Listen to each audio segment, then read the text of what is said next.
My name is Alba. I am 33 years old. I work in a hospital. I am a nurse. My job is to help sick people. I work long hours every day. I work during the day, and sometimes I work at night. I love my job because I like helping people. Before last year was alone. I had no boyfriend and lived by myself. I worked all the time and I was very tired. After work, I often visited my mother. My mother lives in a small village. She is old, so I like to help her too. Life was quiet and simple. One day something changed. A new doctor came to work at our hospital. His name is Michael. Michael is 2 years younger than me. He is 31 years old, and he is very handsome. He is tall, with brown hair and blue eyes. He smiles a lot. All the nurses like him because he is friendly and kind. At first I thought Michael would not notice me. I am not very slim, and I am just an ordinary woman. I don't wear fancy clothes, and I do not have long, beautiful hair. I did not think Michael would be interested in me. But then Michael started talking to me. He was always kind to me. He asked me how I was doing. He smiled at me every day.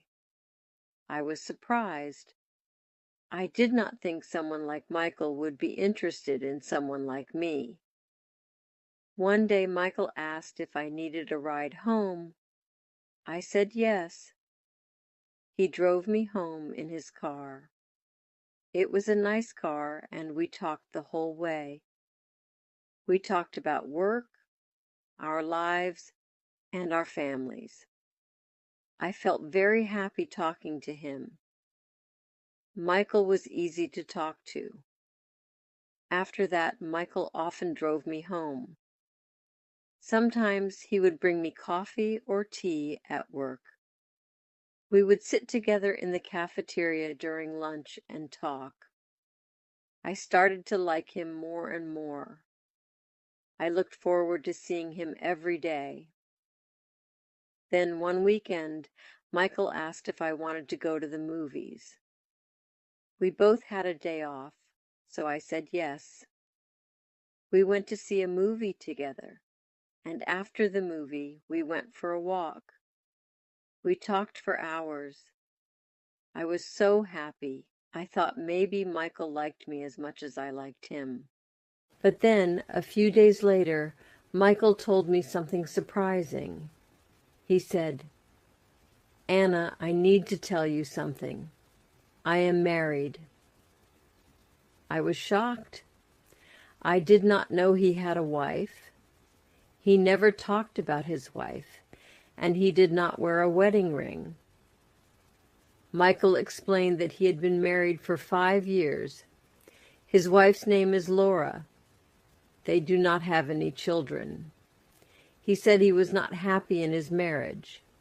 He said they did not have much in common. They did not spend much time together. They had different interests. Michael told me he liked spending time with me because I made him happy. He said he felt comfortable with me. He told me I was easy to talk to, and he enjoyed being around me. I didn't know what to do. I liked Michael very much, but I didn't want to cause any problems. I started to think a lot. I wondered why Michael liked me if he already had a wife. His wife was probably very beautiful, and I didn't understand why he would want to spend time with me. I thought about it every day. I was confused. I didn't know if I should continue seeing Michael or if I should stop. I didn't want to hurt anyone, but I was happy spending time with him. A few days later, something happened. I went to the big supermarket in the city. I was there to buy tude. As I walked through the aisles, I heard a familiar voice. It was Michael. He was talking to someone.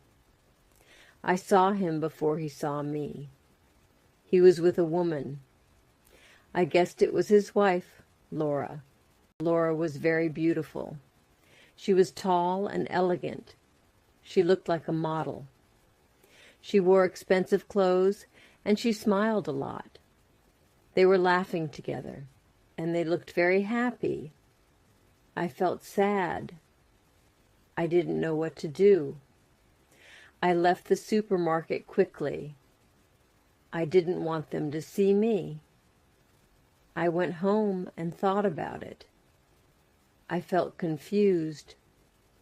Why did Michael spend time with me if he had a beautiful wife? Why did he choose to talk to me?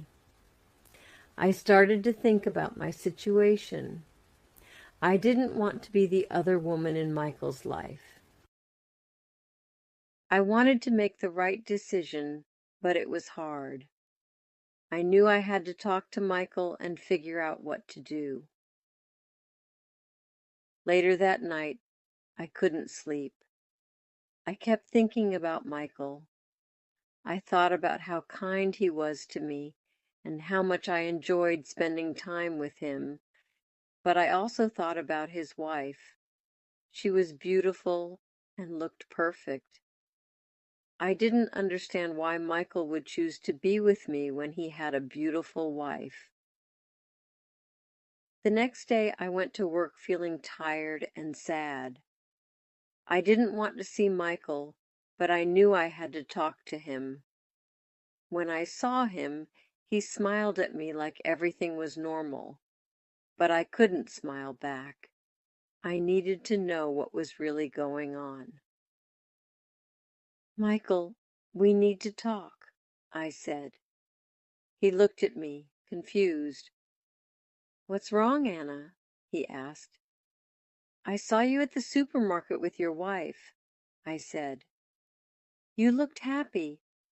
I don't understand why you are spending time with me if you are happy with her." Michael looked sad. "I'm not happy, Anna," he said. "Laura and I don't have the same connection that you and I have. With you, I can be myself. You make me feel alive."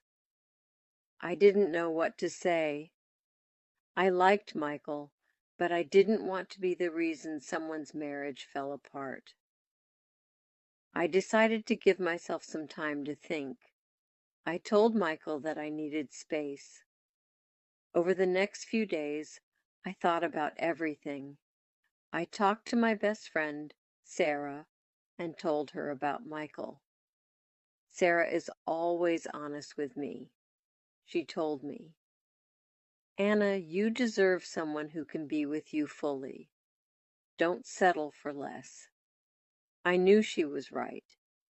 I needed to think about my own happiness and what I wanted in life. A week later, Michael called me.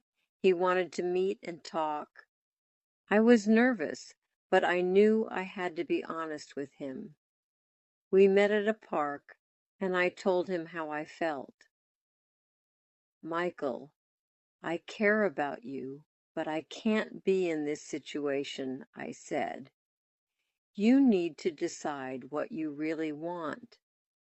If you're not happy with Laura, you should talk to her. But I can't be the other woman." Michael looked sad, but understood. "I care about you, Anna," he said. "I'll think about everything. I just want you to be happy." We said goodbye, and I walked home, feeling both sad and strong. I knew, made the right decision, but it wasn't easy. Life is full of difficult choices, but sometimes we have to choose what is best for ourselves.